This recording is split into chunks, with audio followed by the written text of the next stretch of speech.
That was intense. It adds a whole new definition to an immersive experience. Welcome to Third Angle. Today, we find out how to feel in a virtual world.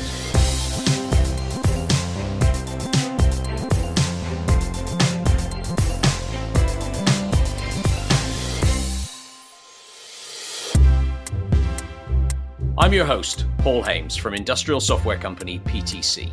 In this podcast, we share the moments where digital transforms physical and meet the brilliant minds behind some of the most innovative products around the world, each powered by PTC technology.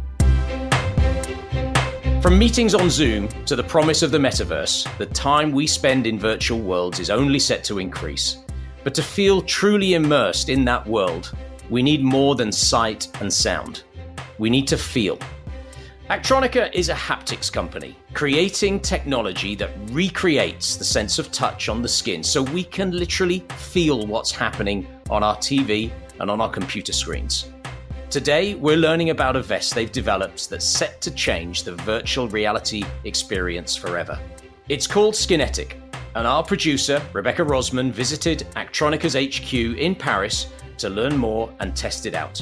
She met up with the company's CEO, Gilles Meyer, and CTO, Rafal Pijewski. Here's Gilles.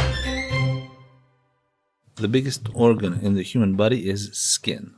You have 7 different receptors on your skin, and your skin depends for whom, but it's about 7 kilos. So essentially it's huge, it's bigger than your liver, and it's always on.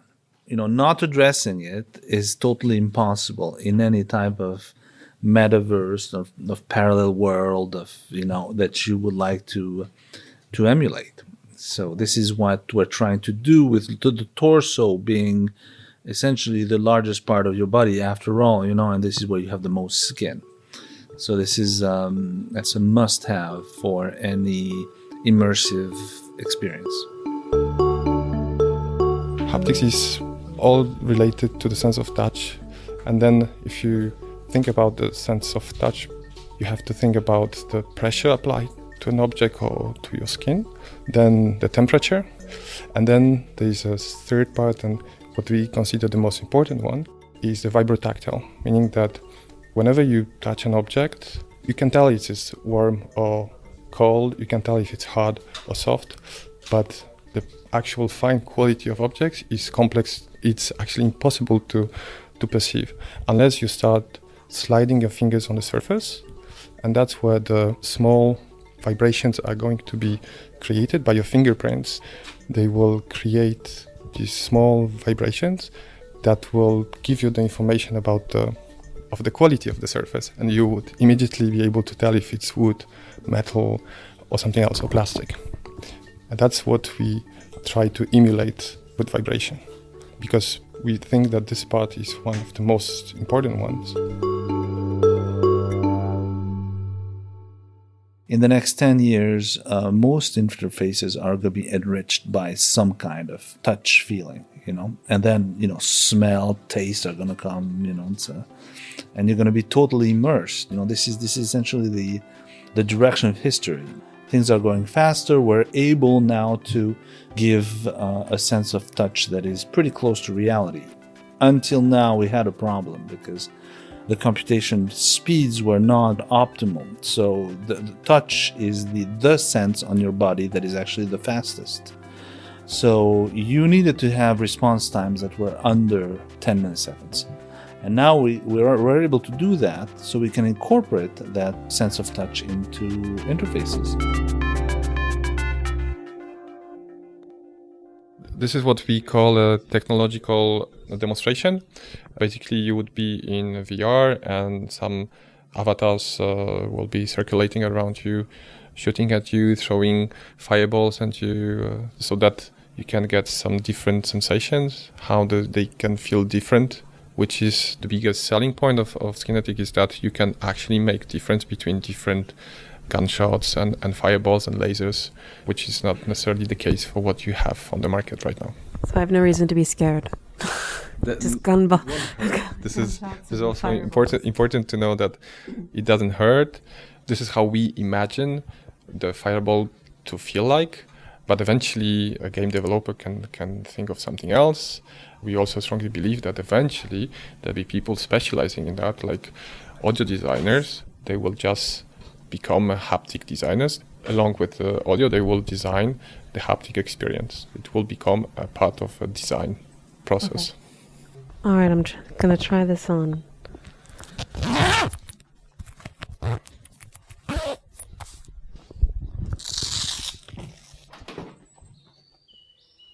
I'm in what looks like a ski lodge, and there's birds flying over. Okay, I see a person running from a gun. Oops! Oh, I just felt something. I just got shot. Uh-oh. Now it looks like this is gonna be fireballs. Ooh.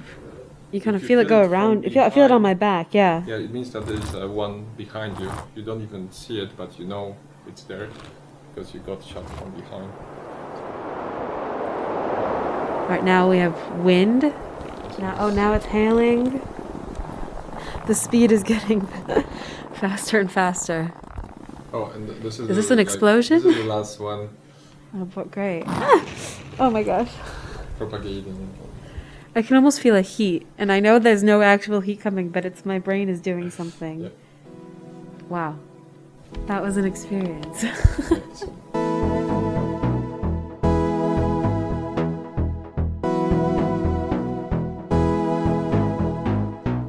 In the real world, everything is synchronized. Whenever you grab an object, you would touch the object, you would most probably feel and see the object and hear at the same time.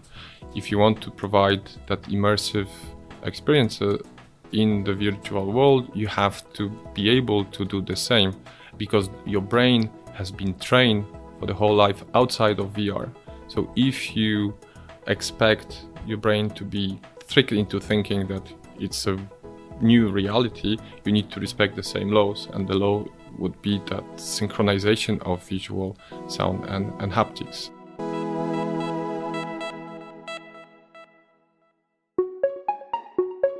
Regarding the library of effects, we basically design them by designing signals, have audio signals that are within the haptic range, which is a very low frequency content. If you think about audio, this is a main difference between regular audio and haptics, is that the waveforms are the same, but the frequency content is the lower end of that. And the other one is more of a synthesizers. So we create synthesizers that are meant to create very specific effect. Let's say fire. If you think about this, because we are focusing on rather environmental interactions, as this is vast, this is not something you touch, it's rather something that is touching you. So if you think about fire, rain, wind, we have created synthesizers that have all these parameters that you can think of. If you think about rain, it's the raindrop size, intensity, kind of rain. This is a light rain, heavy rain, this sort of stuff. And we give you access to these parameters, and you can basically control them independently. And that's what creates that haptic vibration that then goes into the vest, and we specialize that effect. Meaning, if you think about the rain, it will drop on your shoulder when you stay straight, but when you bend, it will drop on your back. This is the specialization we provide, which gives the extra immersive part to the experience, as this is exactly what would happen in the real world. The most obvious and present place for haptics that are being used is mobile industry. It's phones. Everyone has a phone with haptics in it. It's just that the quality of haptics that they provide is not up to the task. So meaning that even you have a device that is haptically enabled. It's the understanding of haptics was different from what it is right now, and the market will take time to catch up with the high definition haptics, how we call it. On our end, as a company, we've been working a lot with automotive. And this is the market that we feel is pursuing a good approach. We also work with people from the entertainment market. This is also something that haptics can bring a lot, because today going to a cinema is not the most obvious entertainment anymore, as there is Netflix, all these platforms, they want you to stay home and watch movies on your TV. And they have to reinvent the whole cinema experience to be something more than just turning on a TV and watch a new movie.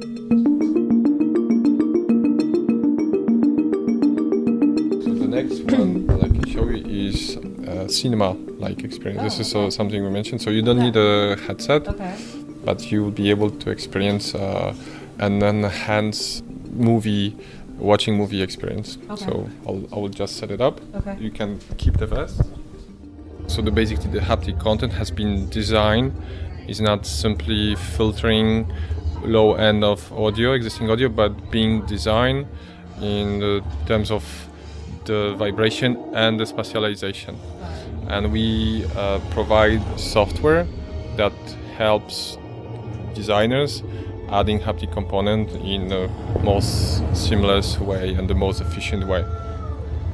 So the idea here is you're kind of like in the place of the characters that you're seeing on the screen. Basically, two concepts that you can exploit as a designer.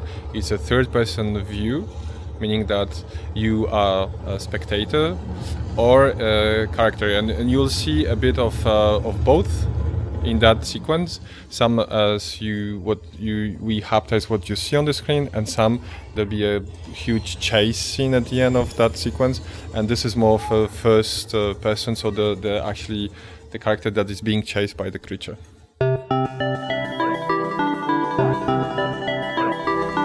If you overuse haptics, is also not the best idea. So we try to use haptics here in an intelligent way. So meaning that we have all these haptic silencers where there is no haptics. Because there's no good reason to haptize anything. Because if you get constant vibration over the whole movie, it will be just tiresome, and exactly. And this is also the approach that we have. So designing haptics specifically for the experience, not just filtering stuff. It gives that freedom, and this is a decision to haptize something, not just because the audio is the way it is. That was Gilles and Rafal speaking to our producer, Rebecca. Now, to design Skinetic and bring the vision to life, Actronika has been using Onshape from PTC, our cloud-based computer-aided design and product data management platform. Let's find out more, and it's time to meet our expert, John Hirschtick, who heads up PTC's Onshape division. John, Actronika needs collaboration with its external experts and its suppliers. It needs that communication and collaboration to be seamless. How has Onshape made that happen? Well, Onshape helps Actronika collaborate with suppliers and experts, their extended team, in a really unique way through several key aspects of Onshape. Maybe three aspects, I'd say: access, sharing of data, and then management of change. So first thing, access. Everyone, anywhere on Earth, can access immediately the whole system. Onshape is the only system like this in the world. Runs in a web browser. So the first thing about collaborating with someone is within a system, they have to be able to access the system. So everyone can get direct access to the system. Point two, collaboration real time. There's no copying of files. We all share the same master data. So models, drawings, assemblies, parts, all that stuff, anyone on the team can see, and they see changes happen instantly, no matter where they are on Earth. Number three, change management, PDM. PDM has been a really kind of unliked system for many years. We have a new generation of PDM. You can manage the changes. You need versions, revisions, and so forth without any copying, without any locking. So those three things make Onshape perfect for this kind of extended group of suppliers, experts, and so forth. Now, before using Onshape, Actronika's teams faced many problems related to data management, including unknowingly working on an outdated version of a file, for example. So how has Onshape fixed this? So Onshape has fixed the PDM problem in a big way. We have a new generation of PDM with Onshape. Yes, it does familiar things like versioning and release management. That's really good. But we do it without none of the old problems and a whole lot more power than what you had with old PDM. The old problems, meaning you can't trace activities, you can't trace individual edits. You just have a copy of a file. Well, what happened? I don't know. Maybe there's a few words of comment. With Onshape, you can trace every operation performed. Versioning, release management, we have that. And in some ways, it's more powerful because you can make custom workflows very easily. You can go back and version a state from the past. You can't do that in old PDM usually. If you didn't version it at the time, if it's not a file, you lost it. So you've got all the things you need in PDM, much more power, none of the hassles of the old systems. And I think part of the reason that Actronika has been able to save, I think they report 15 to 20% of their time, is because of our new generation PDM that's built into Onshape. And I'm personally really excited about what Actronika is doing because I'm a big fan of augmented reality, AR. I think Actronika's products are going to be great as part of augmented reality. I'm going to be excited to see people using Actronika in augmented reality applications. I can't wait to try that myself. Thanks to John for his insight, and to Gilles and Rafal for taking us behind the scenes at Actronika's headquarters. Please rate, review, and subscribe to our bi-weekly Third Angle episodes wherever you listen to your podcasts, and follow PTC on LinkedIn and Twitter for future episodes. This is an 1860 production for PTC. Executive producer is Jackie Cook, sound design and editing by Ollie Gilles, location recording by Rachel McDevitt, and music by Rowan Bishop.